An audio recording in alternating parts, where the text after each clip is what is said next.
Hello, I'm Philip Stoten. I'm here at APEX 2015 and I'm joined by Bennet from Sono-Tek. Bennet, great to see you. Thanks for stopping by. Thanks, Phil. Start by telling me about what you've been promoting here at the show and some of the technology that's behind what Sono-Tek does. Sure. So first off, Sono-Tek invented the ultrasonic nozzle back in the mid-'70s. And our founder, Harvey Berger, invented it for atomizing diesel oil, actually, initially. But we quickly got into other applications such as medical and electronics. So the product we're highlighting this week is the SonoFlux Servo, which is our flagship and most popular retrofit spray fluxer that goes into all major wave solder machines. We made some updates to the heart of the system, which is the ultrasonic nozzle, just for easier maintenance and better repeatability and reliability. Okay, and you've got a sample here. Yeah, this is it. It's not too much different than the old one. There's subtleties here, like it's easier to clean the tip here. You just pull it out, whereas before you have to unscrew it. You could over tighten it and damage things. So this is Kynar, which is compatible with all fluxes now, whereas we'd have to use titanium sometimes. Easier thumb screws to get it off. And we have a better connection here. It's an M8 connector with a dedicated ground. Okay. So we also updated this with glass-filled Teflon. It's a little bit more rugged and easier to clean. Yeah, it just looks like a really nicely finished product now, doesn't it? It is. It's We've been doing it for a long time. Yeah. And, you know, we never stop and say, okay, it's perfect now, because nothing ever is. Yeah. But it's pretty close to it. Yeah, yeah. So as inventors of the actual technology, were you able to protect that invention? Were you able to have some pretty solid patents? Yeah, on we that? have a lot of patents on the technology right now.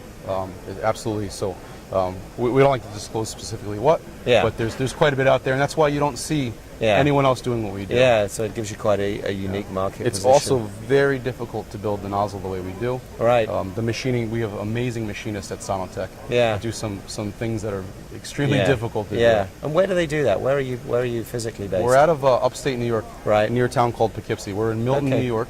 And all our manufacturing is based out of there. Yeah. Sales and manufacturing. The business has been there since day one? Since 75, Yeah. It's absolutely. So it's great to have a small high-tech company, you know, in your backyard. Yeah. And what other markets are you serving as well as the electronics market? You mentioned medical, for example. Yeah, so we do. What's the application in medical? So in medical, we spray implantable devices like stents and some other things with different types of medication. Okay. The medical is a great industry for us. We're also in the glass industry, where we'll spray float glass lines. We do textile applications. We're spraying materials on textiles. We're in the food industry, where we're spraying some materials onto different types of foods.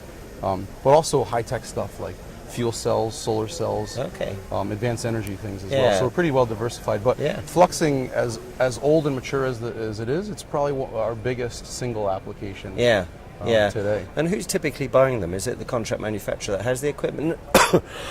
Excuse me, or is it the company that manufactured the equipment originally? Well, both actually. We have partnerships with companies like Speedline and Pillar House. So they use your nozzle. So if you get a brand new machine, it'll come as an option to get a Sono-Tek. So we have a very good reputation, and with challenging fluxes. People want to use our nozzles. But the bulk of our business is retrofitting into existing wave solder machines or selective solder machines to contract manufacturers. But we do a lot of business with OEMs as well. So all over the world. Do you go out and install, or do you ship them? You go out and install them. Yeah. So with the purchase of a system, we'll go out and an engineer will spend 1 or 2 days installing the system, training, making sure it works good before we leave. Yeah. Okay. Perfect. Well, great stuff. It looks like a great product. And I'm sure it's been talk of the show here, so thanks for stopping by, Bennet. Thank you very much. To see you again. Take care. Thank you.